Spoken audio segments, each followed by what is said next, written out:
আসসালামু আলাইকুম। আজকে আমরা দেখাবো আমাদের একটি চলমান প্রজেক্টের লোকেশন উত্তরাতে। বর্তমানে এখানে সিলিংয়ের কাজ, টিভি ইউনিটের কাজ, ওয়াল ক্যাবিনেট, ডিনার ওয়াগান, শু ক্যাবিনেট এবং কিচেন ক্যাবিনেটের কাজ চলমান আছে।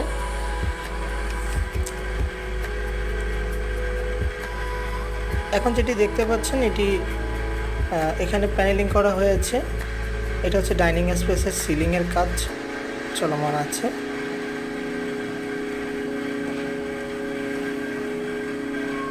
এটা হচ্ছে প্যাসেজ।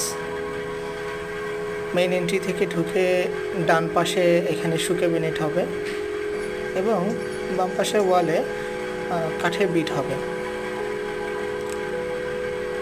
এটা একটা বেডরুম। এখানে ক্যাবিনেট আর সিলিংয়ের কাজ করা হয়েছে, সাথে উইন্ডো পেলমেট, যেখানে পেলমেটগুলো ঢেকে যাবে।